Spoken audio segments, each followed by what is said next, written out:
Franco, sorry, we are starting now. Okay. Thank you, everybody, and welcome to this seminar organized by CeTAmb from the University of Brescia in collaboration with Remtech. The topic is on appropriate solutions for sustainable environmental interventions in resource-limited countries. And we involved and invited for presentation. Sorry, I kindly ask you to switch off your microphone, please. And we have different contributions and different presentations during this seminar. And I hope that there are interesting experiences in different parts of the world. And they are all experiences on appropriate solutions, in some cases also appropriate technologies in environmental field. And before starting with the first presentation, I wanted to tell only a few words about, now I will share my screen, and a few words about the concept of sustainable solution and sustainable technologies. Can you see my presentation? Yes. Yes, thank you. Only a few words for a short presentation about CeTAmb LAB. Is a research laboratory on appropriate technologies for environmental management in resource-limited countries. This lab was created in 2000 with the aim to promote research activities on appropriate technologies for environment in developing countries. And this is a lab of the University of Brescia, and it started its activity from the beginning in strict collaboration with no-profit organization, association working in international cooperation projects and cooperatives. This is the staff. We have different PhD students involved in this type of activity. And among our program and activities, we want to increase contacts and collaboration with NGOs, universities, research institutes, to promote exchange of information, publication, and documents related to cooperation projects, to promote research activities in collaboration with developing countries, and also to promote cultural exchanges of students and researchers between Italy and developing countries.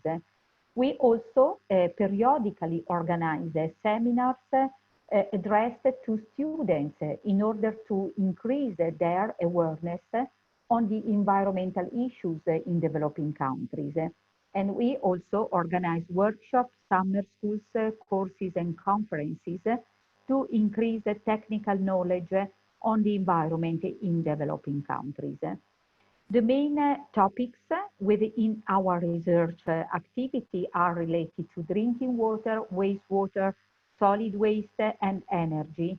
And here you can see a presentation of different projects that involve about 30 countries in the world. What is the basic concept of our activity is the concept of appropriate technologies. We want to promote in environmental projects appropriate solutions that are based on technologies that could be sustainable from a social, technical, environmental, and economic point of view. From a social point of view, we wanted to find solution to real problems and needs, and to strengthen a link between the different stakeholders, especially in the local context, that are involved in the project. The second point of sustainability is the technical one, because we want to produce a simple solution made with local materials, simple to use, and what is important, simple to maintain with time, because this technology should operate not only during the project, but also after the project. Another point is the environmental sustainability. That means the rational use of natural resources and the reduction of environmental impact. And also the economic sustainability is very important because we are looking for a low-cost solution that could create a new job opportunity and new income for people. Different researches are still going on this topic of international cooperation projects. We now have 6 PhD students working on this topic, and about 20 PhD students have already been graduated during the last 8 years. And these students, the ones still involved in their PhD program, are working on a washing school in Brazil. They are working on the valorization of resources from waste in Brazil too. Another student is working on health impact of solid waste in low and middle income countries. And another one is working on waste coming from agriculture. Another is working on the impact of climate change on wash services, water, sanitation and hygiene, services and technology. And another one is working on waste management in African countries. In numbers, few numbers to tell you that CeTAmb has graduated about 20 students, PhD students. More than 100 bachelor and master students have developed their activity on this project. We have been involved in about 30 projects that included about 80 activities, 19 funded projects, and many public initiatives addressed to promote the knowledge and the involvement of different stakeholders in this type of activity. Okay, so if you need any further information, you can have a look to our website, and you can also contact me. So now we can move to the first presentation, and we have a change in our program because some speakers from Colombia asked us to have the first intervention because for their personal problems. And so we can start with the first presentation on appropriate solution for the removal of mercury from artisanal and small-scale gold mines through trilateral partnership in Colombia. And this presentation speakers are Franco Gomez from the University of Brescia and Natalia Fernandez Huartes from ACVC Colombia. Please, Franco and Natalia, you can start now. Okay, thank you, Sabrina. Okay. Please, Franco, can you share the screen? Okay, 1 second.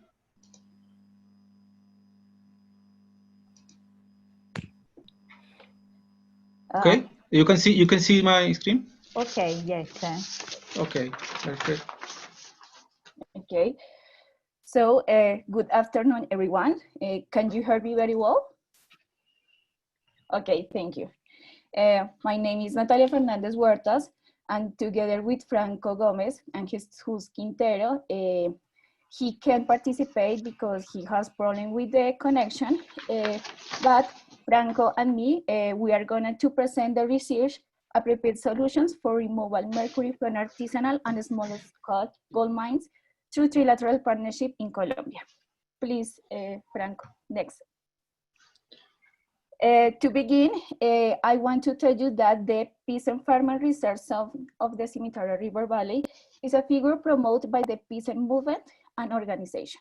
specifically the Peasant Association of the Cimitarra River Valley, ACBC. This figure is located in the municipalities of San Pablo and Cantagallo Bolívar, Yondó y Remedios, Antioquia, Colombia. The CRC, including the area plan for expansion, has approximate extension of 500,000 hectares and a population of more than 16,000 inhabitants. When I speak of expansion, it is because only a part of the CRC is assigned, and it does not include the entire land proposal than the farming proposal. So I'm going to mention some fundamental objectives that this CRC fulfills, such as contain the expansion of agricultural border, correct the inequitable concentration of land ownership, create conditions for the strengthening and sustainable developing the peasant farming economy, regulate land use and tenancy, establish a comprehensive model for sustainable development, protect the peasant farming economy, and as a food sovereignty. In the CRC, there are 12 many topics to address the problems of the territory. In the relation to this research, emphasis was placed on the topics of mining, environment and land use planning, and health and basic sanitation. Some general characteristics about the CRC. The region is rich in natural resources such as gold, petroleum, freshwater, forest reserves, and plant and animal life. Activities such as mining extraction are carried out in the CRC since it has gold reserves in 1.5 million hectares in the Serranía San Lucas. Another prominent activity in this region is the cultivation. Oh my God. Can you turn off the microphone, please? Another prominent activity in this region is the cultivation of illicit use such as coca. 79% of the villages do not have a health post. The highest grade of schooling is elementary primary. And 7% do not trade drinking water. The main source of the water supply for the population is through the river, water sources, or wells. It's your turn, Franco. Thank you, Natalia. Can you hear me? Yeah. Yes. Yes. Okay. Excuse me a second.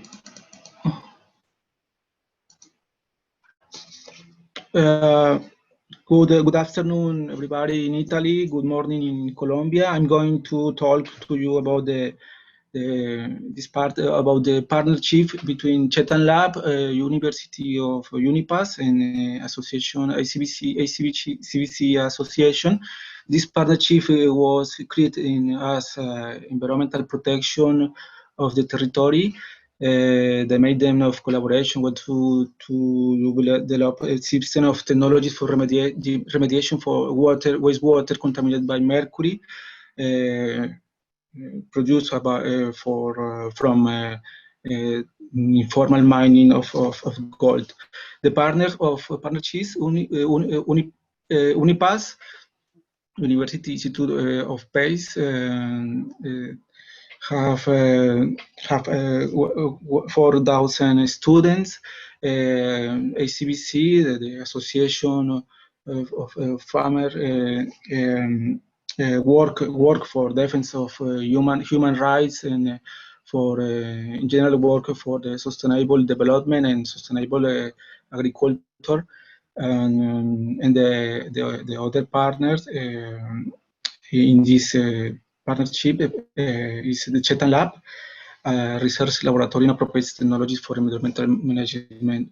In this slide, you can see the list of different theses of common interests concerning the environmental issues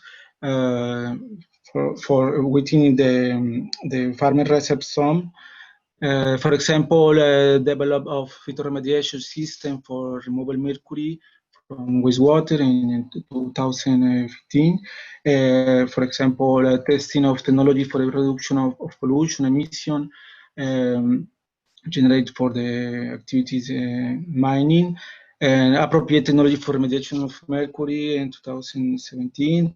And for example, experimental study of technology for removal mercury from wastewater, life cycle thinking approach in 2018, and the last thesis in a study of pilot water purification using vegetable species. In this slide, you can see the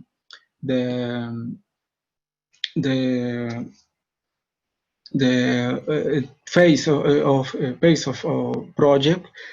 The first phase specifically work about the process characterization of the process and mercury contamination and monitoring in the artisanal and small-scale gold mines. The second phase, study of mercury bioaccumulation using vegetable species of treatment for wastewater. And the final phase, study about the low-cost wastewater treatment technology for mercury. The steps of methodological approach for our research in Colombia. The first step, territorial and environmental assessment. The second, study an appropriate system for the management of wastewater. Analysis of the best technology solution. Experimental in laboratory with vegetable species of treatment for wastewater. And the other, finally, work in the research. Farmer research zone, develop experimental work in Colombia, construction of and testing of the pilot plant. In this slide, you can see the first phase about the process characterization, or flow sheet of the typical wall or amalgamation. You can see the different phase of extraction of the material and trituration and use of cocos. This one for amalgamation between mercury and gold. This is the step of washing, and you can see the amalgamation and separation, thermical separation. This is the gold, no pure. You can see the sludge contaminated with mercury, and wastewater contaminated with mercury, and sludge contaminated with mercury. You can see the situation is very critical in this context, that whether the process of cineration, this is the gold pure, but the contamination is very heavy. The gold is very beautiful, but the contamination very heavy. This is the balance, mass balance, more specific fruit of the research, the process characterization. And in this slide, we can see the different monitoring around the river, Cimitarra River. This is the different concentration in the mercury of mercury in the wastewater. For example, you can see the 422 microgram in mercury per liter of wastewater, when in the limit, legal limit in Colombia is 1 microgram mercury per liter. This is the second phase. In this slide, you can see the experimentation for find the rate of absorption and accumulation in the different space, vegetable space, aquatic space, and we can find the cornea crassipes as the more rate of absorption and accumulation. And in this last phase of work, we made the experimental proofs about the chemical compound for precipitation, as a pre-treatment for the pilot plan in the zona in the farmer reserve zone. You can see this is the treatment with the acorn crassipes. With the we can see we were in this step in the last experimental phase. The pilot plan was building on the with the result obtained at UniBS could be validated and considered the good result as a pilot scale project to be applied on a larger scale in Colombia and in other countries. Thank you very much. I leave the turn to Natalia for the conclusion of the presentation. Thank you. Thank you, Natalia. Franco. Finally, we want to present the conclusions to you on 2 levels. The first, an academic level, growth of the knowledge of the subject of technologies appropriate for the environment, educational experience for the students, connection with vulnerable local realities, CRC region, through technical cooperation projects for sustainable development. The second level, and community, growth of technical knowledge of organizational skills for agricultural communities in the direction of sustainable development, benefits for health and the environment. And it's final. Thank you very much for your attention and for listening to us. Thank you, Natalia and Franco, for this interesting presentation and this case study of collaboration with a local association in Colombia, where we can see the importance of research activities inside specific projects of cooperation in the local context in Colombia. So thank you. Natalia, I think that you can keep connected until the end. Is this right? Sorry, can you repeat again? I can hear you. Can you stay connected until the end of the seminar?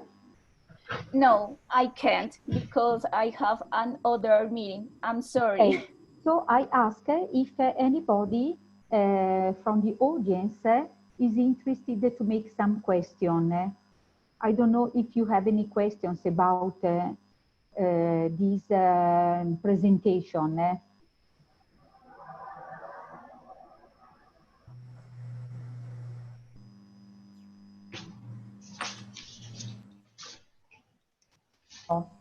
Okay, we don't have questions. Okay, thank you, Natalia and Franco. We can now move. You're welcome. We can move to the second presentation. The title is Botswana Towards a New Regenerative Agritourism. And the speaker is Elena Archidea. Please, Elena, you can... Hi, Sabrina. Hello. Okay, you can start. Okay, thank you very much. Let me share the screen first.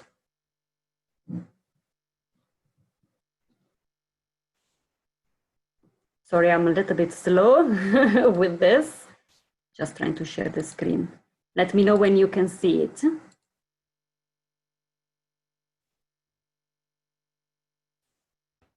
I can see it. Okay. Perfect. Thank you very much. So good afternoon, everybody. My name is Elena, and I'm an architect.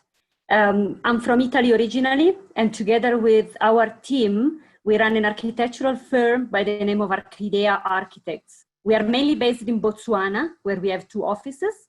A main office is in Maun, where I am at the moment, and a secondary one is in Gaborone with Arianna. And you can also find us in Milan, in Italy, with Chiara, that is also following us today.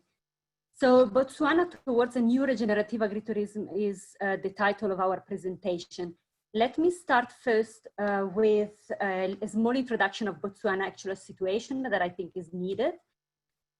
So Botswana is located in the southern part of Africa and is big like France, basically, if you look at the size of the land, but have a population of only 2 million people for an average of 3.7 people per square meter.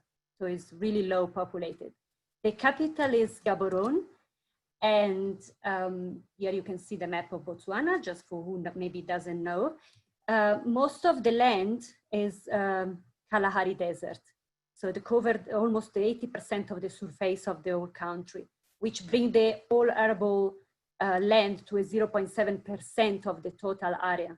So that's why also farming is very important in the country. The Ocavango Delta is the major source of water and is located in the northwest region. And it is also one of the major touristic attractions of the country due to the fabulous landscapes and the wildlife. Only in the Ocavango Delta are existing more than 50 exclusive lodges, even if the most of the land around it is basically allocated from the government to farming. A very small introduction on the economics part. The economics see mainly three protagonists of the scenes. Mining is the first, as Botswana detained the 25% of worldwide production of diamonds. So that's, of course, is very important for Botswana, but mostly we are interested into tourism and farming. Tourism is at the second place. We have a 12% of the gross domestic production, so it's quite high for the whole Botswana. Farming is much smaller in portion, with 2.8% of the gross domestic production, also due to the low rate of arable land around and the presence of the Kalahari Desert. Looking more into the two aspects that we are interested to, we have tourism and farming. Tourism in Botswana is very exclusive. There are lodges lost in the wild areas with all the comforts you can think about of. The running costs are very high in terms of environmental impact, as you can imagine. Air conditioning and all the comfort you can have, Wi-Fi, so very high impact. Regarding farming, even if it's a smaller part of the economy, it's very well eradicated in the community. Mostly is dedicated to domestic use. Botswana export beef meat, which is the biggest farming markets at the moment. But also the small stocks such as goats and chickens are larger farmed. Crops, farms are also present in the country. So it's still a common thinking in Botswana that tourism will result as making more money than farming. So most of the owner of land try to convert the land use onto tourism. But the government, yes. Maybe there is some window opened, I think. I mean, at least I see a couple of black rectangles in the screen. Oh. Close to the presentation. Has everyone seen that? Yes. Yeah. Yes. Oh. Yeah, me too. Very strange. Now is smaller. I think it could be the toolbar. Now it should be better. Maybe it's the toolbar for Zoom presentation. Is it better now? Yes. I'm trying to move them, but it's not. I don't know where to move them because I can't close them. You could go out from the presentation and upload again his presentation and try to see if they disappear. Okay, but is it that now better? Yes, now there is just one of these rectangles. Should be now fine. Okay, now is good. Yes. Okay, great. Sorry for that. So we were saying that, yes, so most of the people are changing the land from farming to tourism because more interested into making money in that sector. But the government of Botswana is now applying a new political line for relaunch the farmlands and encouraging the citizens to develop them as integrated farm and not only tourism. If a minimum of 50% of the land is used as a farm, And then the other 50% can be then developed as a tourism project without to change the land of use, which will have to be integrated with the farm as well. Government also opened the access to credit and loans to all citizens of Botswana with an adequate business plan and vision on their project. Sorry, now trying to go forward, which is not working. Oh, yeah, there it is. So coming back to us, architects in Botswana, what we had to do, we had to rethink our approach to tourism projects. We had to start on to studying into nature, into the plants. Here is, for example, a small abstract of what we found. Indigenous plants like marula, sour plum, or sour fig produce fruits which are very good in taste and edible. With them we could be created dishes that could upgrade the restaurants and appeal for tourism. The key apples, for example, is an ornamental tree that could be used for green partitions, a windscreen, natural windscreen. But we also observed some non-autochthon plants that grow well in this climate. So why not to use them as well? For example, all citrus trees, aloes, and fat plants, flowers like bougainville and aromatic herbs, they work very well in this kind of climate. More into a practical example. Here we can see one of our first projects of integrated farm in Botswana with this new approach that we're talking about.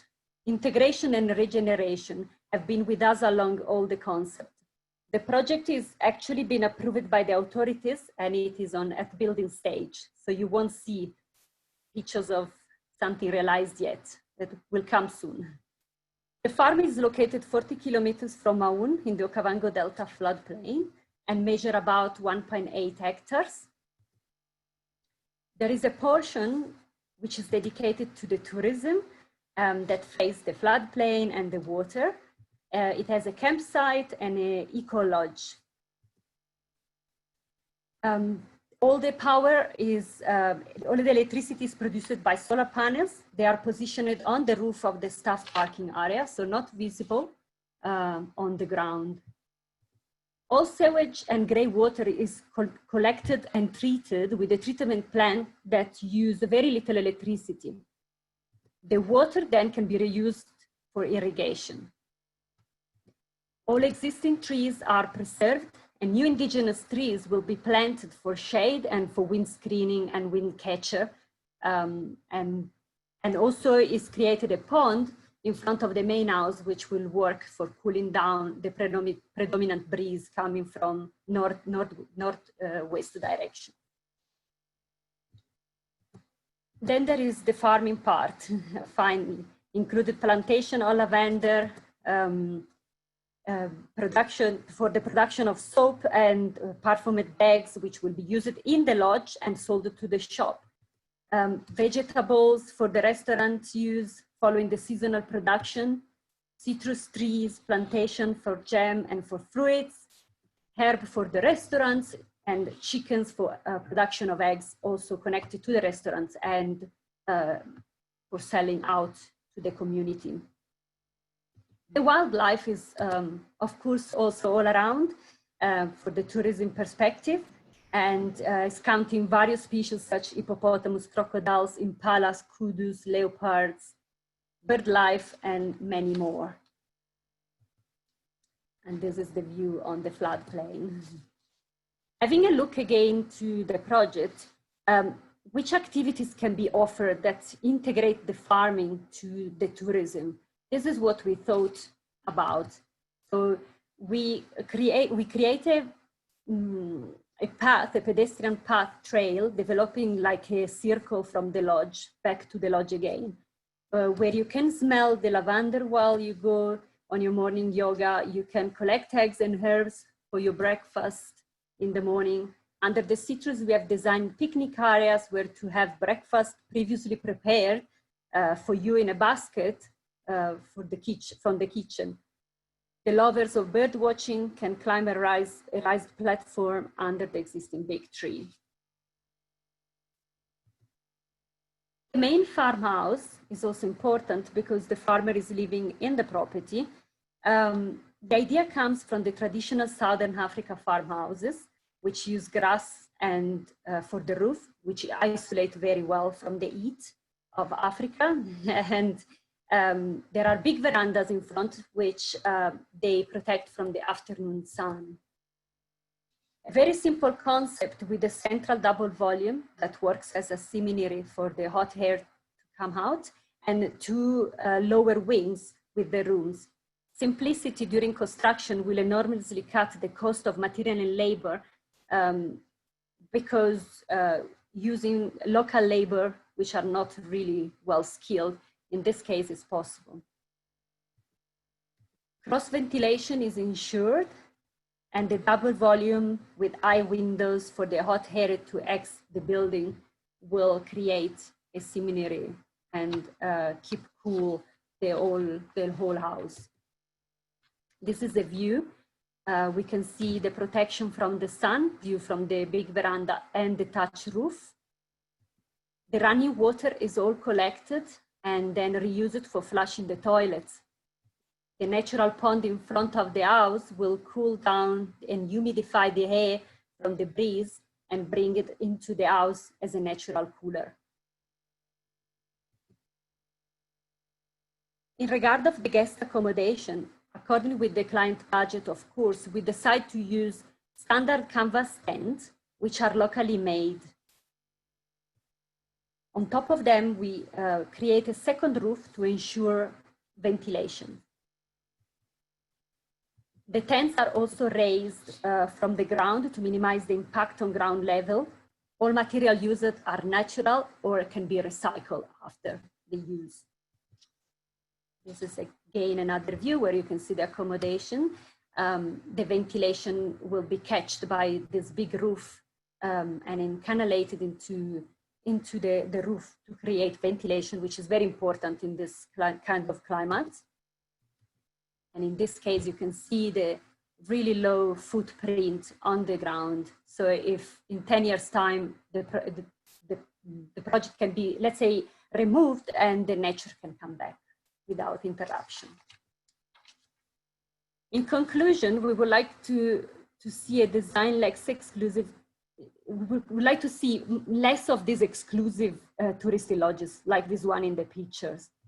The use of glass will force to use the air conditioning in this kind of climate. Imported furniture for other countries will impact on the environment and the cost. Our mindset is going more into an integrated tourism with farming in Botswana and at last a nature that will regenerate themselves and will start to grow. Thank you very much for all your attention. If you would like to see more of what we are doing or even see this project coming up, we have a website, but most important, a Facebook page and an Instagram account, which we normally update daily. Thank you again and enjoy the rest of your afternoon. Thank you, Elena, for your presentation. It's an interesting experience of sustainable architecture applied to this context. I will have a question at the end of all the presentation. If you can stay here, otherwise I will do it now. Can you stay connected until the end? I will try, but I think it's better if you maybe do your question now, just in case. Thank you. Okay, yes. I would like to know if this type of architectural solution, do you think could be applied also in the local area, in the village, in the local context, not only in this type of village or a very beautiful and nice architectural solution, but do you think that this architecture solution could be applied also for building, for living building, for people? And how can you think that this solution could be integrated with the local architectural solution? Thank you for your question. Yes, the answer is yes, surely. And we are already starting to do that. in all our residential, let's say even if a smaller residential project, we are starting to look into the natural cooling system for sure, which is very important. And is as also the electricity in Botswana is extremely expensive. So if we can avoid it and avoid air conditioning is very important. So ventilation, use of traditional grass roofs, use of cooling system, but mostly also important as the Ocavango Delta is a large source of water, but it is a floodplain. So in some time of the year, there's no water, and sometimes we experience a drought. So also reusing of all gray water, even in domestic use, it's difficult to find someone that will install a treatment plant because it's expensive and sometimes it's difficult to administrate. So, but even if you think that you can use all your gray water and not maybe the black water, all the gray water can be reused for flushing the toilet and for the irrigation of your garden. So yes, we do a lot of this. It's difficult to get the local population to agree and understand on that. That is a challenge, but I think slowly we are moving. The government of Botswana is with us with this kind of thinking. So we hoping to really see a more ecologic and attempt Botswana soon in any aspect. Thank you. Any other questions?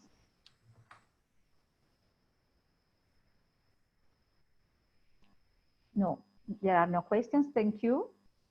Thank you very much. Now we can move to the next presentation.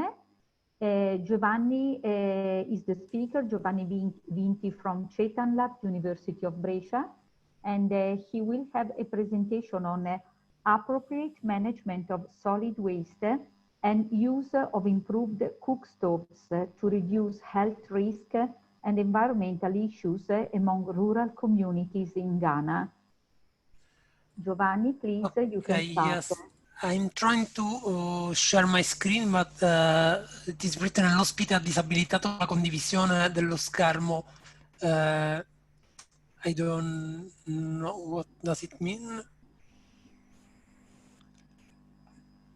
There is a technical problem. You cannot share your screen. No, I mean, it is written if I push condividi schermo, l'ospite ha disabilitato la condivisione dello schermo partecipante. I don't know if... We should ask to the technical support from Rentec because I don't know how to solve your problem, Giovanni. Okay. Clara, can you hear us, please? It's not a co-host, and that is the problem, I think. The host should sign him as a co-host. Okay. Because when we tried before, you could share. Yes, exactly. There were no problems. I don't know how to. I can try to write in the chat. Giovanni needs help because he cannot.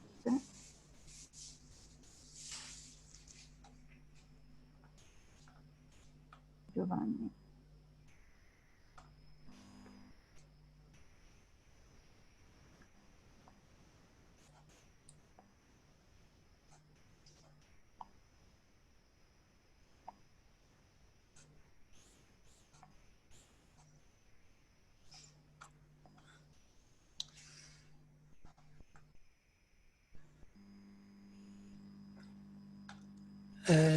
If you prefer, you can try to go to the next one while I write. Maybe we can try, but Lynette, I don't know if Lynette Tully is connected now, because we tried before, when we tried to have our presentation, she was not connected. Lynette? Excuse me, Sabrina. Giovanni, try send me your presentation. I share screen. Okay. Okay, good idea. And send you by email. Yes, yes.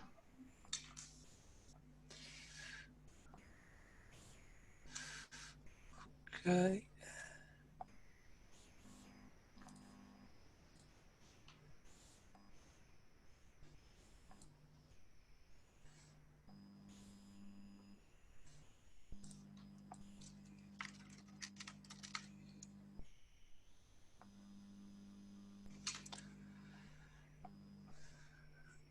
Okay, have you received?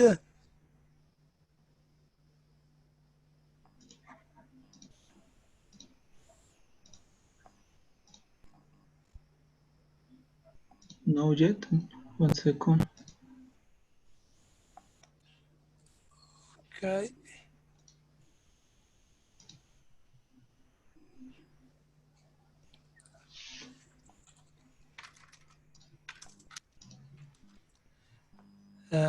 Try to update your email, maybe. Okay. 1 second.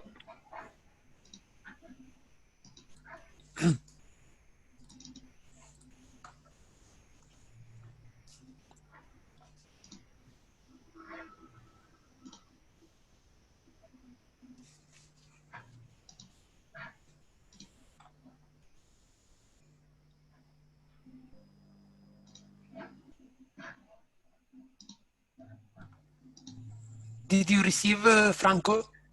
Yes. 1 second, 1 second. Because this one no. 1 second.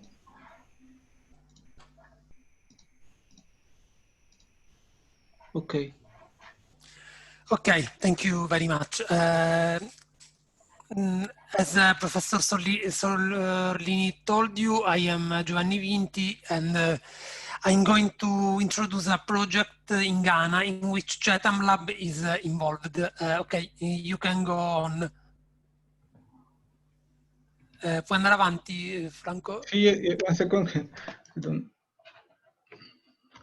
Okay.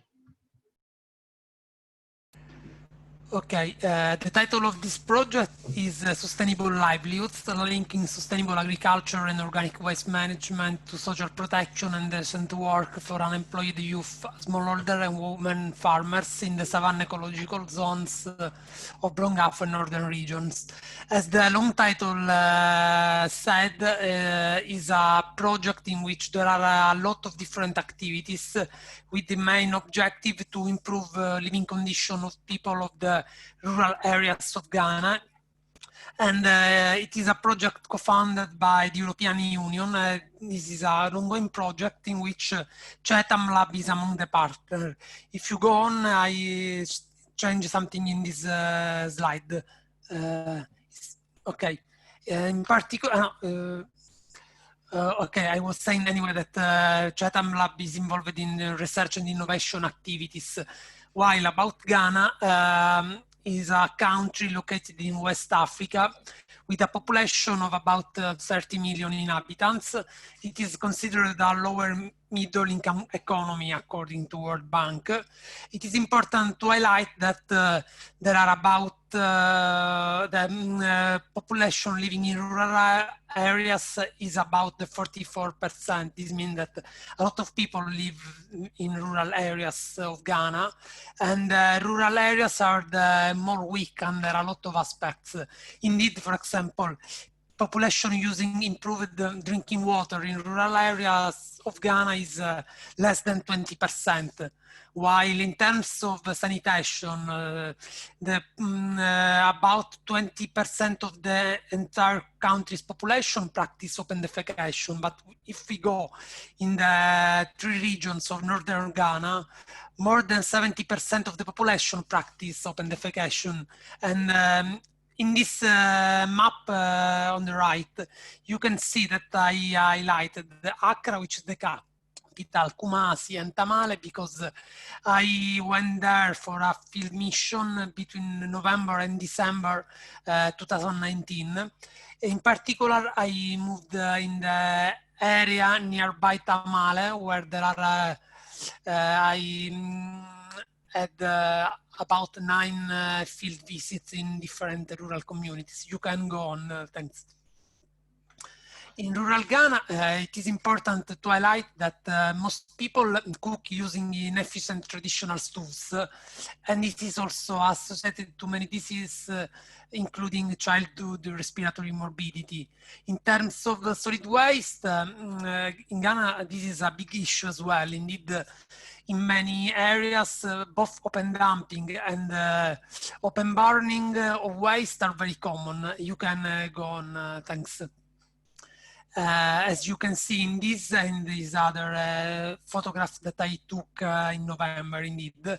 And in particular, as the title of the presentation suggests, there are the research and innovation activities of CeTAmb LAB are related just to this practice in particular. You can go on, thank you.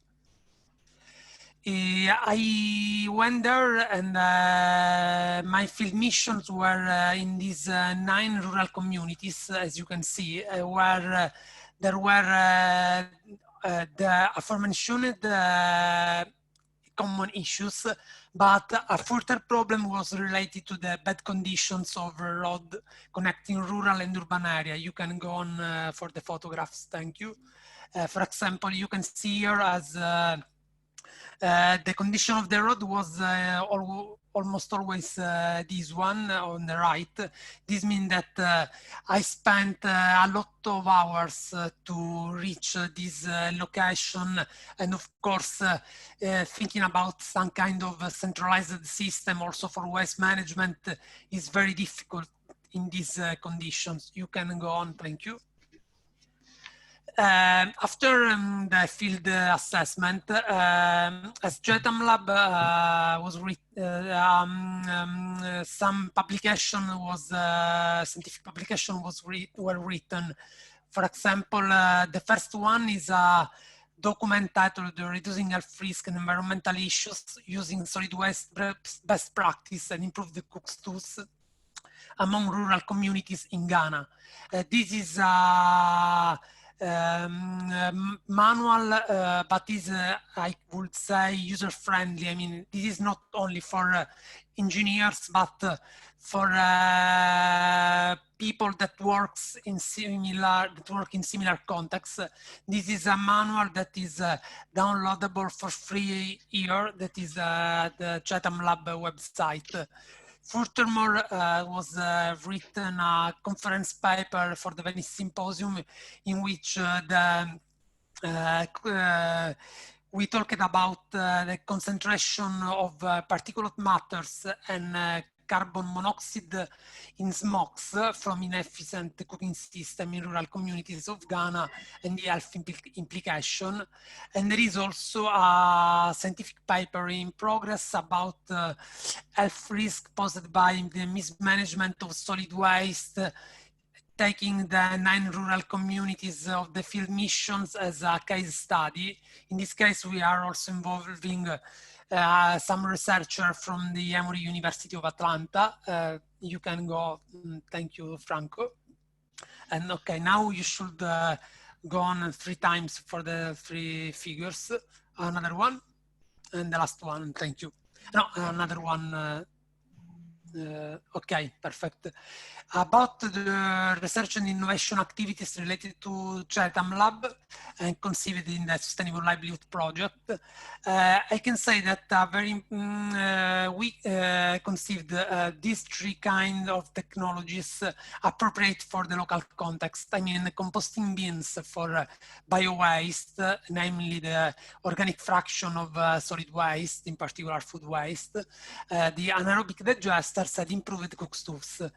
About the first 2, I mean, composting bins and anaerobic digester, the objective is to transform this kind of waste in a resource. For example, with the composting bins, we can make compost, and in an area in the rural communities involved are in the savannah region of Ghana. This means that the area is very arid. Making compost will reduce the amount of waste on one end. On the other end, we produce something very useful for the soil. About anaerobic digesters, these are useful to make biogas that people can use in their kitchen to cook. About the last one, this is an improved cook stoves. This means that people that usually cook in this area through the three-stone method, as you can see in the photograph on the right, upper right. Instead of that, we are trying to develop and spread these improved cook systems that reduce the level of pollution and also improve the efficiency of the cooking system. You can go on, thank you. To conclude, we are now going on with the terms of reference to develop prototypes of the aforementioned technologies. Indeed, we want to make technologies that are appropriate for Ghanaian rural communities and sustainable agriculture. As a consequence, we are trying to involve Ghanaian researchers to use local and sustainable materials. This means that under our supervision, we want to involve Ghanaian researchers because they are on the field all the time, of course, because, for example, I was there for 1 month, but if we involve people that conduct studies there and that know very well the local context, this is very good. Also because, for example, if we do some kind of experimentation in Italy where the climatic conditions and the characteristics of solid waste are different, the result could be a bit different if we try to apply in that specific context. Finally, we also conceive in the budget some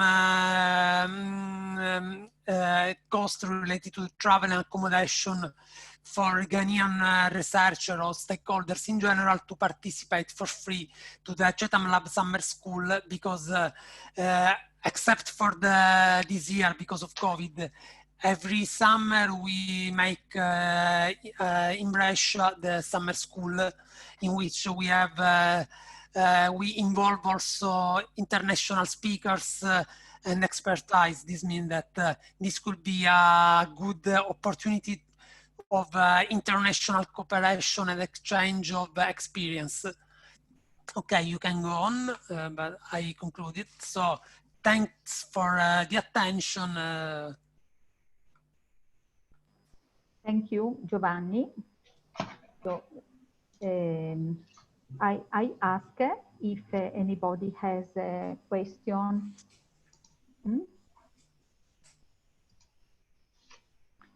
No question. So I ask you if you could apply this the alternative solution you showed in your presentation, the anaerobic digestion, the composting. Did you apply them at full scale, or is it only an experimental work? We are in the experimental phase, but the problem was that we made these terms of reference between January and February of 2020.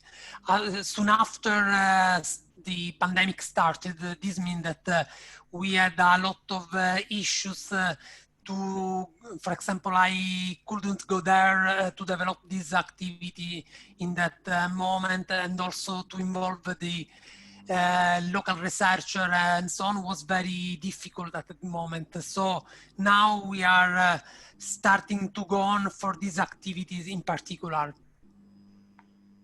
Okay, And we will have a meeting with CIS just next week to talk also about it. Mm-hmm. Okay, thank you. Thank you. Now we can go on with the next presentation, and but I try to connect with Lynette Tully. Lynette, are you here or not? I think she's not connected. I don't know why. So I suggested to move to the next one.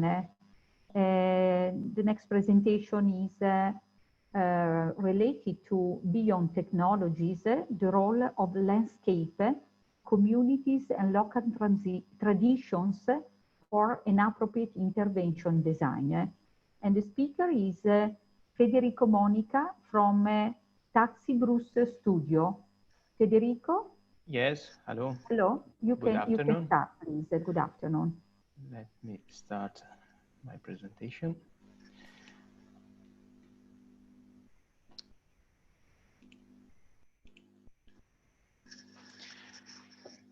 Hello, good afternoon. My name is Federico Monica. I'm responsible of Taxi Pro Studio, an engineering and architecture studio working for development cooperation. And this presentation is titled Beyond Technologies. And I will talk about the role of landscape and local communities for an appropriate intervention design. As technicians, we are used, of course, to focus on technologies. And we know there are needs, we know there are emergency, and we are called to solve these problems with a technological approach. So we have to find the best solution, technological solution, to address a problem. We are used in the last year to take care about two big issues. The first is the environment, so the environmental sustainability of our solution, and also the quality of services that we are going to develop. But we have to bear in mind that there are also other aspects that our projects are going to touch and to impact. And we are going to look in depth on two aspects, and one of them is local communities. So the role that local communities have in these projects, and mainly the landscape. So how our projects are impacting sometimes on the natural or urban landscape. Of course, all these actions should be linked and carefully considered in design stage for an integrated or holistic approach that consider all these aspects, trying to find the best design solution for our projects. The first section is called Searching for a New Landscape. Why? Essentially because going around from some African countries, I noticed that we technicians, we NGOs, we organizations or local authorities, we are really building a new landscape that is a landscape like this one. I think you can recognize, if you have been in Africa, this kind of landscape, and we are used to concentrate on technical aspects, and so to develop a technical solution without taking care on, about what will be the impact of these solutions, in this case, water towers, on the landscape, on the natural landscape in particular in this case. So the ordinary approach is this one. We need to solve a water harvesting or a water problem. We build a metal structure, we buy a big plastic tank, maybe we do a solar power system for a solar pump, and nothing else. The result is that many areas, many natural areas with really beautiful landscapes in African continents are full of these little castles that are destroying, in a certain sense, the landscape. So our research started by here. looking at this, we started to ask ourselves, how may we work to develop this situation? We started with ordinary landscape mitigation, how to cover these kind of things. And we started to try to find solutions that are linked to local traditions, so vegetable panels that are artisanally made in some communities, or more technological or modern solutions, as a simple covering where each village may have its name, its coordinates over there, and so on. But we started also to ask ourselves how to add the function to these areas. This is a proposal for a water tank that has also integrated a water harvesting system, local made, just with wood and tarpaulins. And here I'm going to introduce you to the second part of this communication, that is the fact, the necessity to think how to add function and services to our projects to develop them.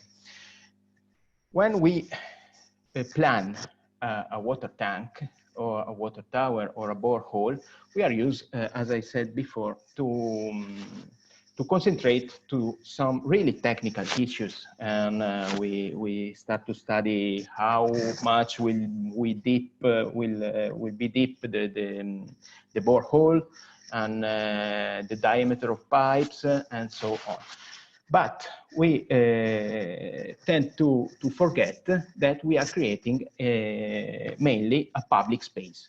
And we are going to create a very important public space, because creating a borehole, creating a watering point, it means sometimes in some villages and also in some urban areas to create one of the most important and one of the most crowded places in that village and in that neighborhood.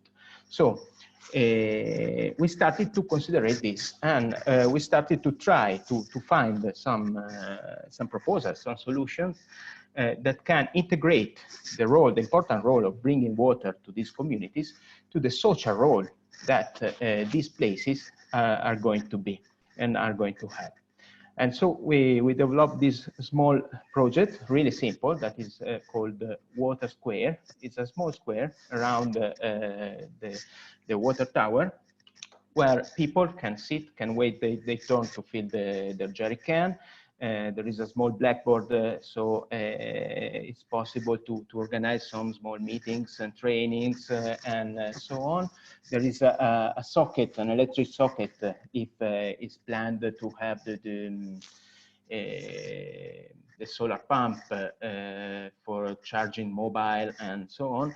We took a look also to the costs, because it's usual that when you do this kind of proposal, the answer is always we have no funds, and the priority, of course, is to bring water, and there are no funds.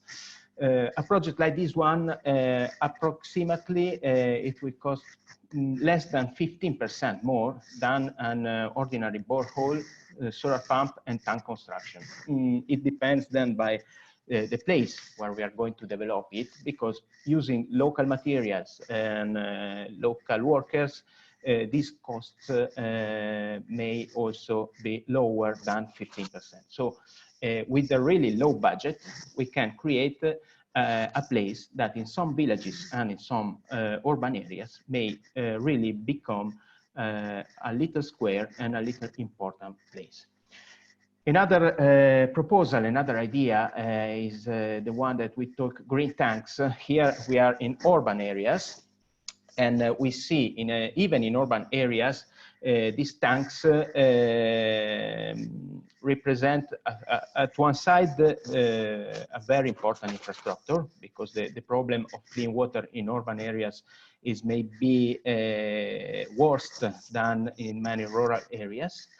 But they are still elements that are compromising the landscape, or that are compromising the these urban places.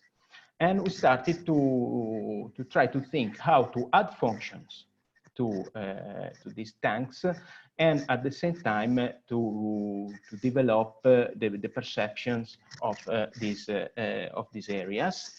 And the idea was something like this. It's with the simple use of wood. It's a really artisanal solution with this cage of wood may support bases, and with a drop-by-drop irrigation system that is alimented by the same cistern, it's possible to grow vegetables, because urban agriculture in slum, in informal settlements, is one of the main problems. So adding this function, we have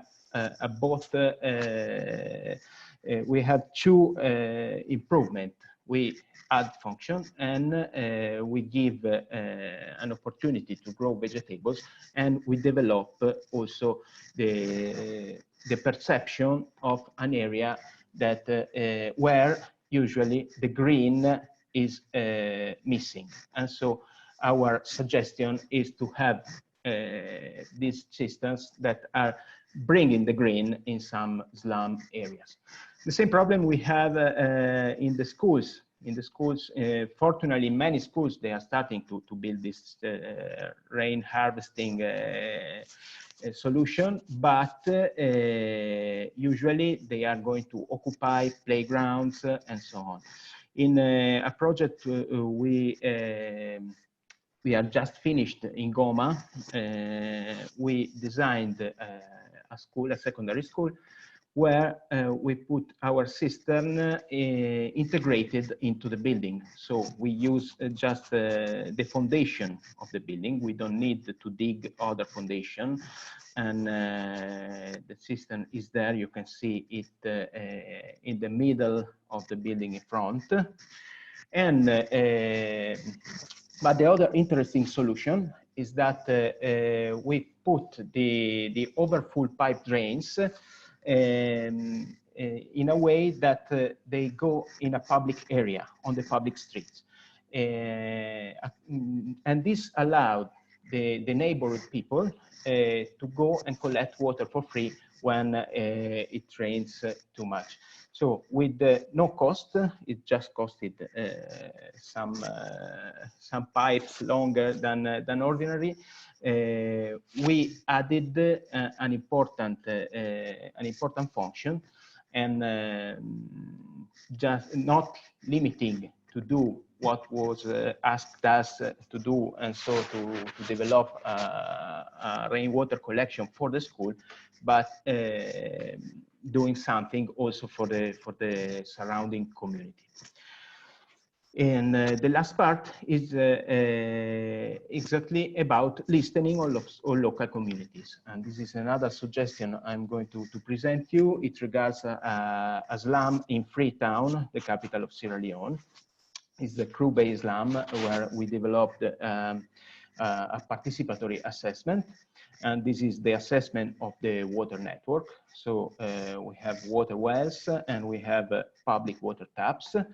And we did this assessment also with local communities, asking them and asking to community groups what they would like and what were their priorities in the slum infrastructures and so on. In particular, a women association asked us for solutions to have a better privacy near the taps and the water wells, because as they said, those were the only places where you can wash yourself and where you can have personal care.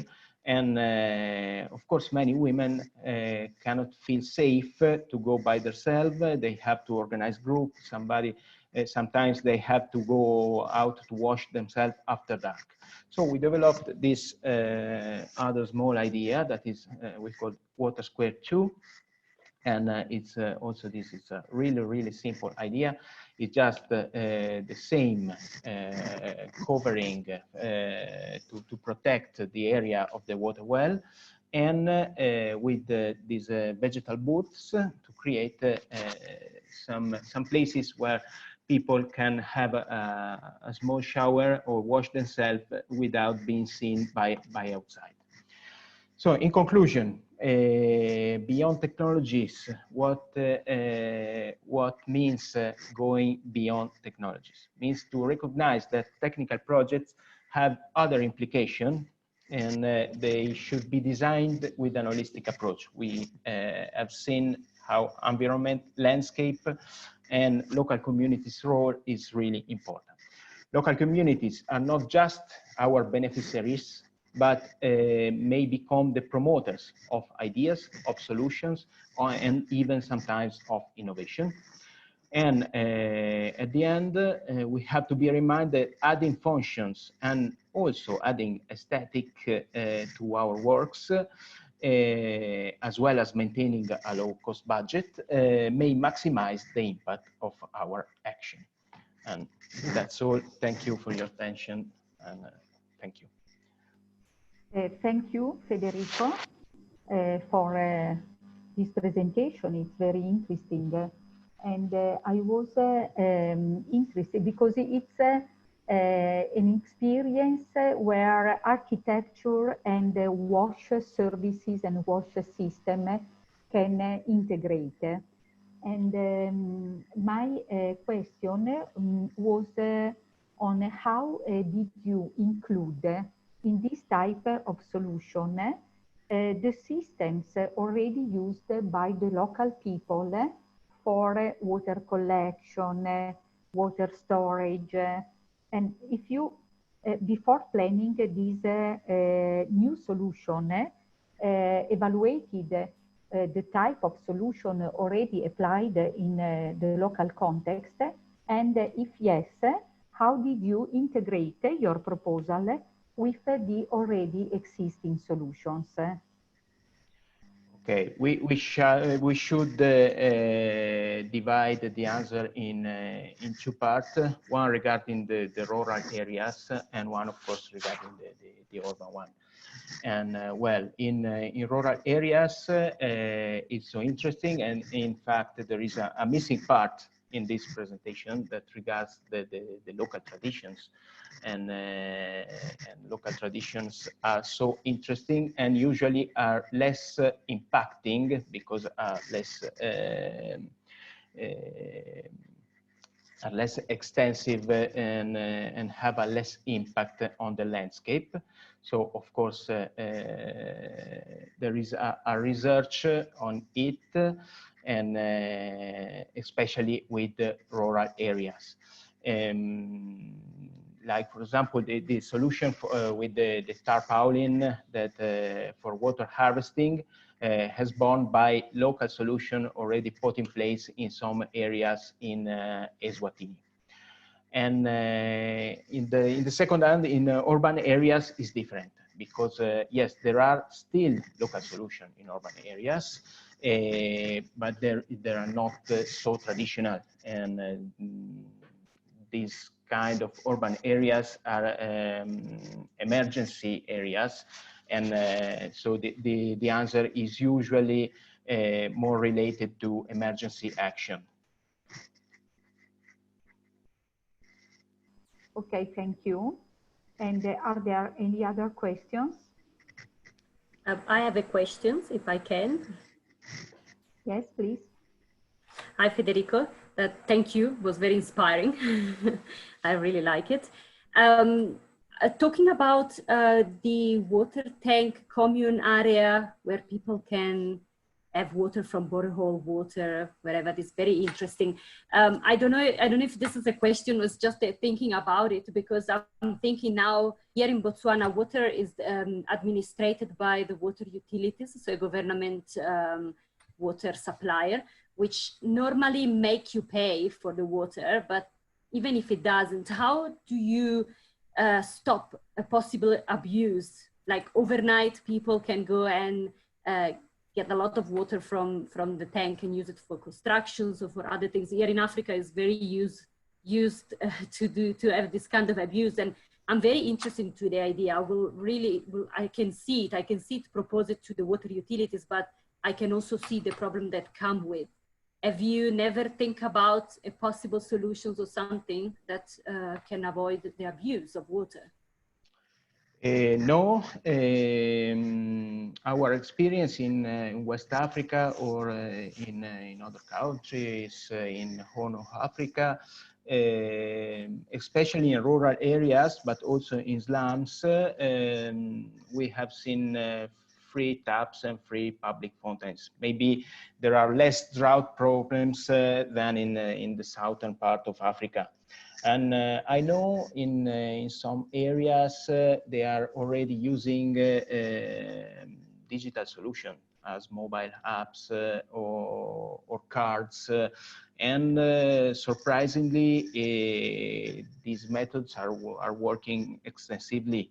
I know also even in some displacement camp in Kenya or so on, this kind of solution are working.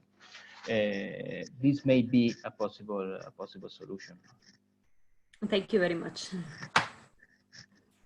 Other questions?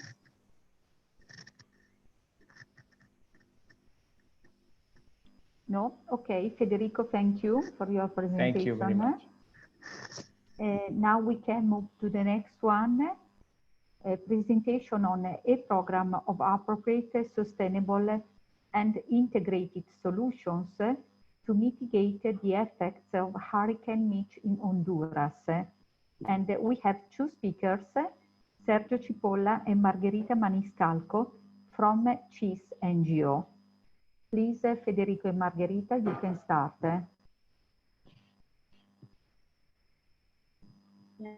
Good evening, good afternoon, everyone, and pleasure to be with you. I'm here with Sergio, but due to English translation, I will be available for any question you will have to ask. So I will start to share the screen.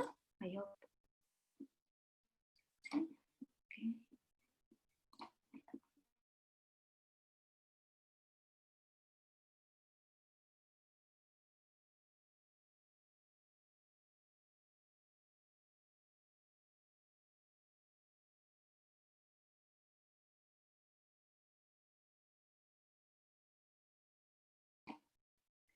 Could you see the presentation?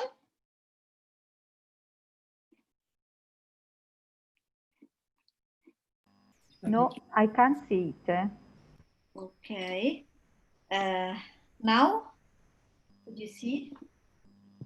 No. Okay. I will try to understand.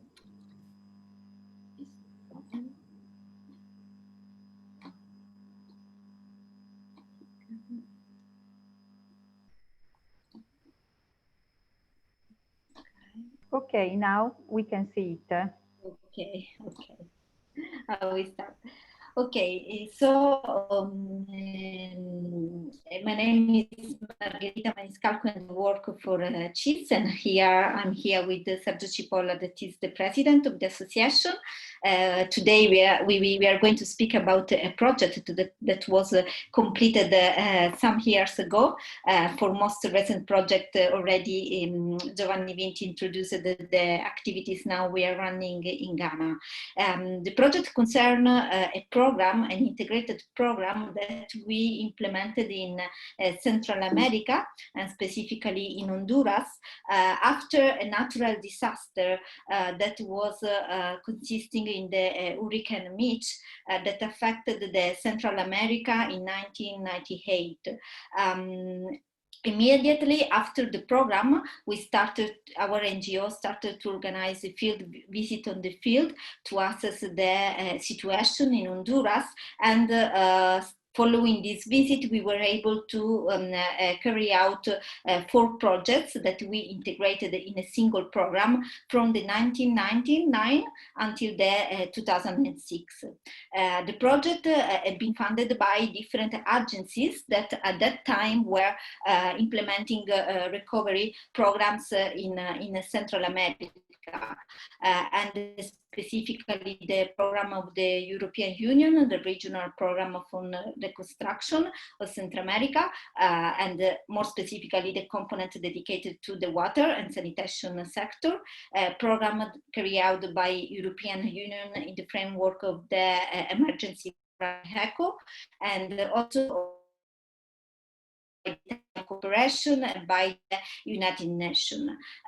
Overall, we invested about 2,500,000 euro in distributed in 4 projects, and we were able to reach 150 rural rural communities for a total of 120,000 people.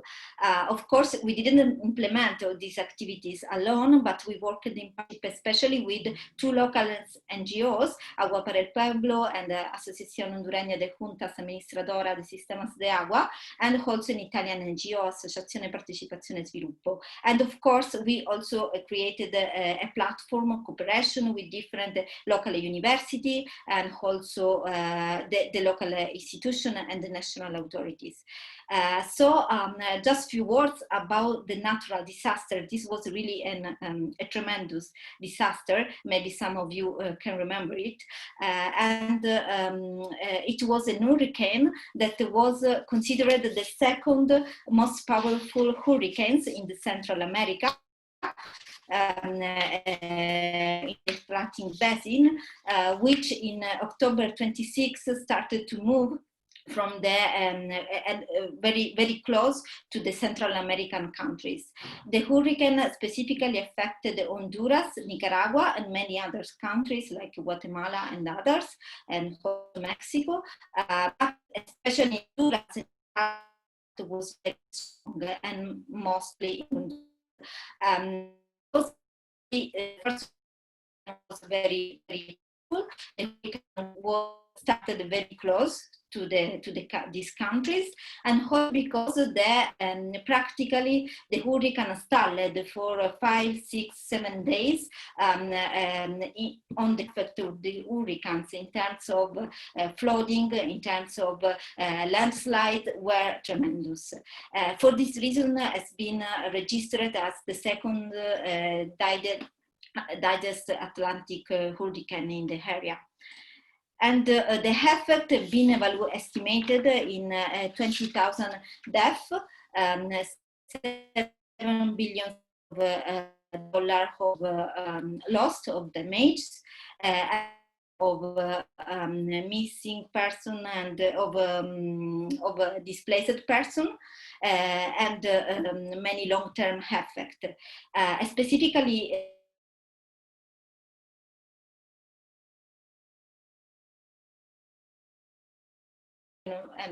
and 5 people that lost their houses, and we had an impact in all the infrastructure of the countries.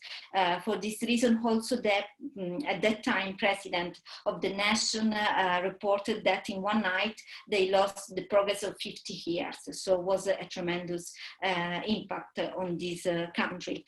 Of course, first of all, our engineers, our volunteers try to understand the situation when they visited the country in 1998. And of course, there was already an understanding that now is more clear after some years, that there was a specific elements, structural elements that made Honduras more vulnerable to the disaster than other countries. As always, when there is a natural disaster, and of course hurricanes are very common in this area, we have to look about the origin of the vulnerabilities. In Honduras, we found many of them. For example, in a country which is characterized by impervious orography of mountains, hills, we had at that time a widespread deforestation due to the prevailing economic system of agricultural that was oriented to export and extensive agriculture. And of course, this created the possibility big rains to destroy the environment. 70% of population living below the poverty line, so and also a high level of unemployment, and already we had only 56%, about 55% of the country reached by drinking water system. It means that already the access from rural communities to drinking water was very precarious. And so in this situation, when the hurricane stalled in the country, we had, of course, a very negative impact on the infrastructure. 20% of the population lost their houses, and 70% of agricultural, both for domestic use but also for exportation, was totally destroyed at that time. And 70% of transportation infrastructure was damaged, especially bridges, and 70% of the country also lost the water supply and sanitation system. And so at the end of the disaster, we estimated that 80% of the population was suffering a total or partial shortage of drinking water due to the hurricane. So in this situation, investing in water and sanitation was, of course, a priority. And of course, at that time, also many other NGOs, international donors, invested a lot, for example, in the reconstruction of houses, but we decided to work in water sanitation. And the situation was very risky also from an health point of view, because the risk of epidemic like cholera was very spread due to the contamination of water with water that were not clean. So the situation was very difficult, since also the rural communities usually had access to surface water or water courses to provide to feed their necessity in terms of water. And so our need assessment realized that in many villages before the hurricane, we had a rudimentary system for collection and quite not existent or very raw existent filtration, and we have metal or plastic PVC pipes, but they were installed in very bad way, and maybe in many cases they were very easily to be broken. We have a very limited storage capacity, and of course the storage capacity for drinking water was even less, and there was a lot of contamination of the water basin with the animal feces, and also with the result of agricultural processing like coffee washing. But we had also some some elements that can be valorized in our intervention. Especially we had steep slopes that could be used to create some system, water supply system for gravity. And we had also isolated rural communities that were not at the time reached by any other intervention. And this, of course, was important, because in this emergency period, emergency time, the risk of duplication with the many donors intervening is always very, very high.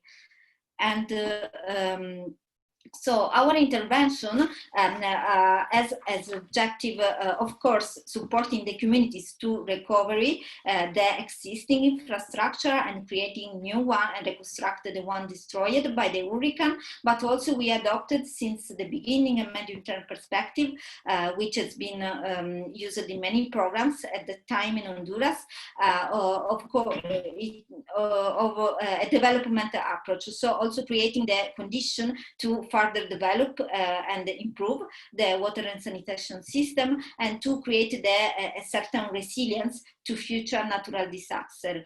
And we intervene in different departments. Of course, the intervention were different according to the specific needs of the local situation, and we adopted an integrated approach. So in this approach, of course, first of all, we invested a lot in field studies, carrying out analysis on the field of where the infrastructure were installed, which one were broken, etc., together with the communities. And also we implemented different kinds of reconstruction and recovery activities of both water supply system, but also sanitation system. It was very important also in this case to integrate the approach. We invested in monitoring the quality of the water sources. This was quite innovative for the area where we intervened. But also we implemented important social intervention and capacity building activities. Furthermore, we tried to introduce some good practices, especially in phytodepurration, for example. And we used the always participatory methodologies that are very common in Latin and Central America, of course, but are most important in this kind of programs. And specifically, we first of all, we ran the activity through a scientific steering committee that was composed by both Italian and local engineers and technicians, biologists, geologists, etc. And also we trained and empowerment where not existed. Also, we supported the creation of juntas de agua comunitaria that managed the water and sanitation system at the village or district level. So here we can just summarize some example of what we've done. Of course, you can see are very simple intervention and nothing of the technological component is not very developed, but because our first objective was to create infrastructure that could be sustainable in the long term. For example, we build new latrines or with the flush toilets or with septic tanks, and also we, for example, protected the existing rural wells, creating, for example, perimeters in concrete, and we also improved the pipelines reaching the wells. And also, for example, in this photo, you can see that we introduced a manual pump of a specific type that is Mecate type that is used with like a bicycle, and it's very easily to maintain if, for example, some part of this pump is broken, and also, of course, it's manual, so it doesn't require energy supply because in our village there was no kind of energy supply. And even if at that time we could think about to introduce alternative types of energy supplies, the village were too poor to think about they could maintain the cost, the economic cost of this kind of activities. Mainly, we invested in community spaces, especially in the schools, but also in health centers. But in some cases, we also intervened at household level. So here you can see other example of bomba de Mecate and other intervention we have done. And of course, also the introduction or the improvement of latrine was not so easy because at that time in the village there was also a social negative attitude on latrines. So maybe what we can see now in Ghana also. So it's important also to do a lot of awareness campaign to explain to the communities why it's very important to keep this kind of toilets and good hygienic system. And these are other examples of the creation of, for example, toilets and hydraulic system that could be used by the communities. And as before I mentioned, we invested a lot in capacity building and empowerment. For example, we conducted together with the local engineers topographic studies to explore the system in 20 locations. We cooperated with at least 25 juntas de agua that were responsible for also the future maintenance of the system that we installed or created or improved. And we also worked with 60 committees, committees for sanitation that were more responsible for the component of raising awareness. We trained 500 local leaders, of course, women and men, and we at the end we also supported 35 communities, so a part of the communities we were working with, to create local plans for water and sanitation management. And so we can share also some of the good practice that we try to introduce. First of all, the phytodepurration, of course, was not possible for us to do this investment in every village. We did this kind of investment in the lagoon of one of the city of the district, Nakaome. In this case, we created both the plant for the depuration system, but also in Nakaome we had a laboratory that we created a laboratory that was monitoring the quality of the water. So the quality of this system that was used for collecting water used for irrigation was always monitored. We already mentioned the importance of appropriate and affordable solution like the bomba de mecate, and also we created we created one laboratory for water quality analysis, but also we cooperated with another laboratory. And this was very important because we conducted testing of on sample of water quality in many villages to monitoring the quality, and also this allowed us to improve the quality and create drinking quality water where necessary. We followed also some methodologies that were already developed in the region by UNICEF, especially investing in the raising awareness of children in the school and the installment of infrastructure in the school, because the impact in this case on the community can be multiplied when in terms of awareness. So at the end, we of course can share some lessons that we have learned. First of all, and also this was recognized after as important by also the European Union, which conducted a review of the funds spent for the hurricane Mitch recovery program, that in case of natural disaster is very important to use, of course, an emergency approach, because it's very important to give rapid and answer to the communities which are in need. But also at the same time, this approach should be integrated with a development approach. And this was, there was a general tentative in the case of the Hurricane Mitch to do this. In many cases failed, but in other cases succeeded. There is always a risk of duplication. For example, also in our intervention, we since the beginning we decided to targeting communities that were quite small. In fact, our communities were composed by few decades of people, 2,000 people, because these communities were most isolated and were not really reached by other programs going in the region. But in other cases, we planned the intervention maybe 2 years before, having the real possibility to implement them.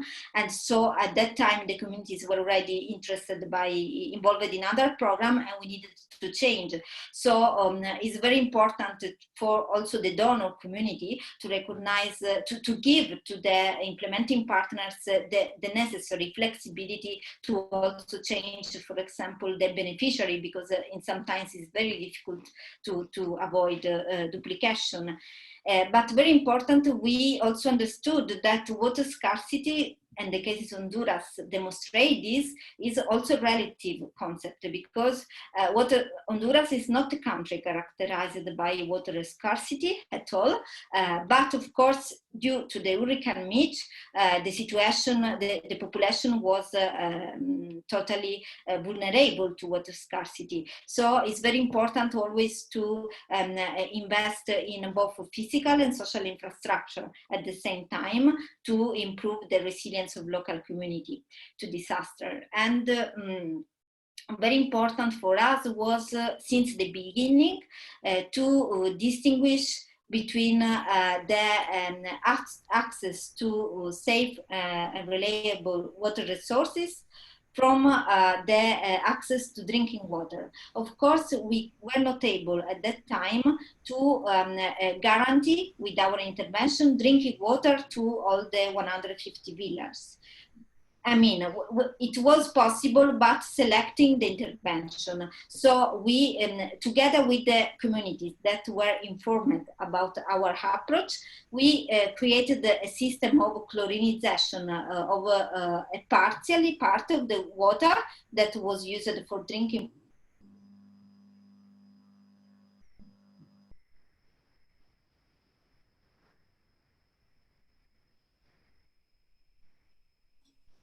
Okay, maybe now you can hear me. Mm-hmm. Why we invested a lot in other cases to produce water that was not of drinking quality, but that was necessary for the people. And also we already mentioned that it's very important to invest in a small scale and simple technologies. In this case, that was the case. Okay, thank you, Margherita. We keep a few minutes for questions if they are available at the end of the seminar, because now we have to move to the next presentation. The last one is on prefabrication and sustainability, experimental building system for African developing areas. The speaker is Cristiano Tosco from BTT Studio. Please, Cristiano. Hi, can you hear me? Hi, yes. Okay, I share my screen.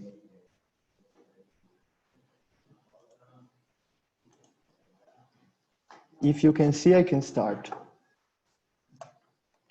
Yes, we can see, please. Perfect. I would like to put it, okay, full screen. Okay, hi everybody. I will be quick because I know there are times for the conference.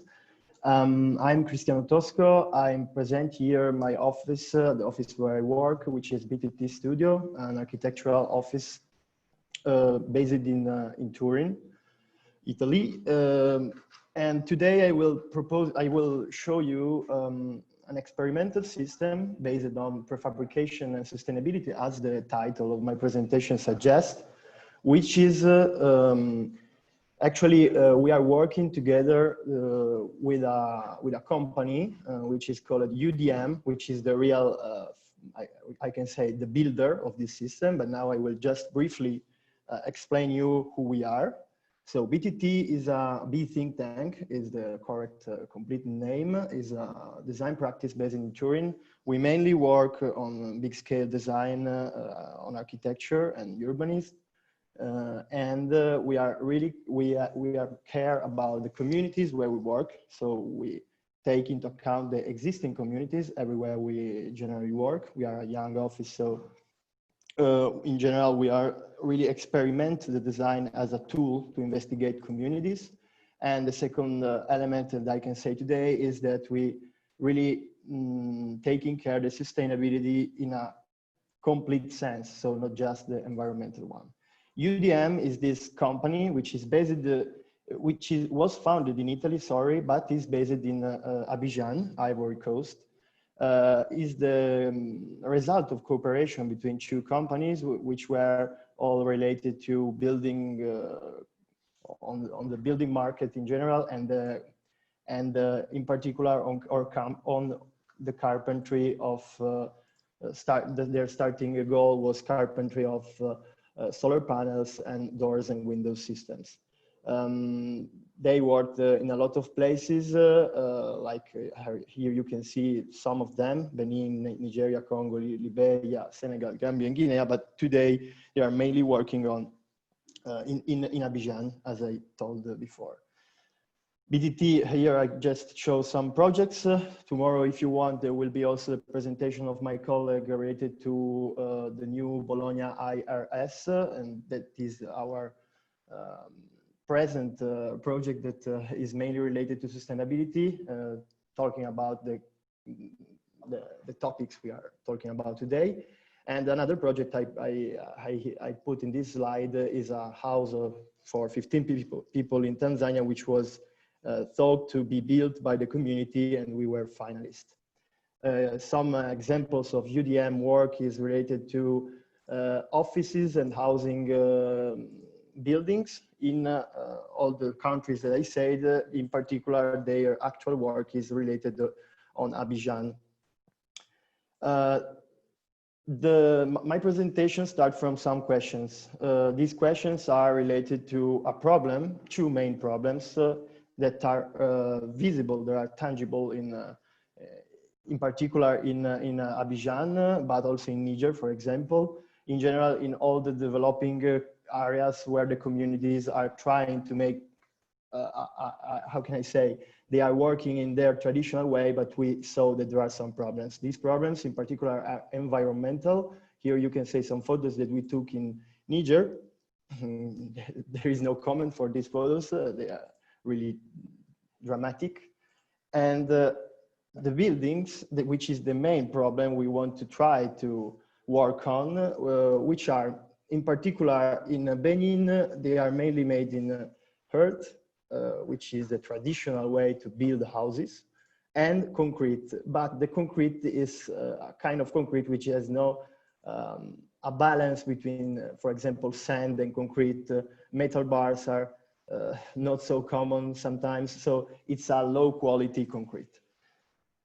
The system, which is an experimental system, and I want to have a premise, is a system which is now in the course of experimentation, and the main problem to apply on a huge scale, not huge scale, but on a, how can I say, a large scale, a correct scale, like, okay, on site is the problem that it needs help by the communities in terms of money owner, people who want to try to invest to some innovation systems in these places. The system is made by simple elements. The idea behind it is to switch all the system which are used by traditional workers with, for example, hard, bad quality concrete, which produce buildings which are don't last in time, have problem of related to the clean, related to the safety. So the system we proposed by UDM, which is, and we are working on it together, is made by a structure which is zinc aluminum bars. All this profile has a dimension which is decided by engineering when we calculate the buildings. These bars has holes. These holes are really important because there are two elements for lightening the profiles and for the passage of insulation. But this is a passage that I want to explain after. And after, the joints are made by rivets. Some but are also possible to make with other elements. So it's not mandatory to use rivets. The second main element is the insulation. As I told before, these holes permits to put inside the profiles this blown urea formaldehyde that is actually urea nitrogen, and also for closing, so to making the sandwich panel for walls, for example, is used panel in mineralized rock wool with magnesite that is commonly in Italy used the name Celenit. For the finishing, here there is a lot of comments because actually one of the good points is that finishings are almost infinite. You can make actually what you want, and I will explain these points afterwards. Materials have some good elements, good qualities, we can say, because they are cheap, so economically competitive, environmentally sustainable in the sense that they can be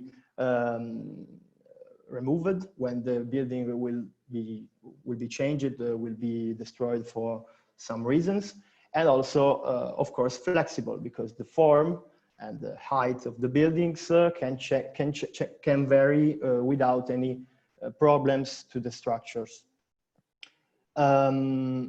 The building system follow a sequence of assemblage that starts with the foundations. These foundations are actually in the prototypes we are making in concrete, but they can be substituted because I know that concrete is a problem now, so it's a limit of the system for now.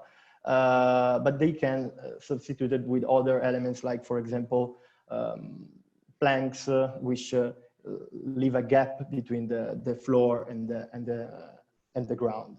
After all the metal structure will be assembled in the forms, in the necessary forms, leaving the space for doors and windows, which is the next passage. And afterwards, the paneling. So the panels I showed you before, inside as well outside, but this is not mandatory because we can always with also the engineering, we can define this in terms of needs. And at the end, the roof, the insulation, and the finishings. The prefabrication is a point in the sense that it was already tried to do, and it works. It worked just for now for some prototypes, not for housing or offices building completed, but just for prototypes that this system works. So what you see in this slide, elements are sailed via container, and to the communities gave a assembly instruction kit that I call like this. The assembly instruction kit explain to people that they can use really low, there is a chat. Okay, after I can read. They can use no many tools and no many competencies to have good buildings to make what they want. So the point is that at the end with this kit, they can develop a local competencies and workforce. This system can generate new local economies. This system is reversible, as I said before, and can guarantee what they actually have not at all. I don't want to generalize, but in a lot of occasions they don't have. So the clean spaces and safe spaces for people. The system admit variation. Here is a funny slide for me that I am an architect, because there are all the possible solutions that an architect can imagine, and maybe also others. This slide is just to say that this system can become what the community needs. So from social housing complexes to more traditional finishings. Of course, we can't imagine that the building is made in the same way, but if in some parts where there is a particular landscape made of these systems, we can also imitate some parts of this system with finishings and technological elements. Here you can see that also are possible green walls system to rehab the rainwater, for example. And of course, this one, the last, that is the less good for our presentation, but is also possible for people that have more money, as we can say, to imagine some more luxurious houses. The sustainability passes from three aspects. The design aspect, so the system can be integrated with all these three, but also others technologies, so the solar panels, the rainwater harvesting, and the roof natural ventilation. The technological aspects passes through good thermal conductivity for the panel sorry. Okay, one minute. Okay, to close, just that also the urea formaldehyde can be recycled. The main interesting element is that can be recycled for agriculture, and all the other elements are recyclable. To close, I just show you some photos of the prototype, a prototype made in Italy with all the necessary verify elements, like for earthquakes, snow, wind, and all these elements are not necessary in all the places where we work in Africa. So thank you for the attention. I hope there will be questions. Thank you, Cristiano. Sorry for this. Don't worry. Thank you. Fast close because we need to conclude this meeting, and I thank you, everybody. I read that there are some questions in the chat, and I see that some of them have been replied. For some question, I suggest all of you to write directly to the speaker, and maybe you can ask me the email. I will give you the email, the direct contact of the speaker, so that you can have directly the question and discussion with him. And I think that this has been an interesting collection of experience. And so I thank you, everybody, for your contribution. I hope that we could organize another meeting like this to share experience, because there are I heard about several interesting experiences that could be shared and more developed in collaboration. So thank you again.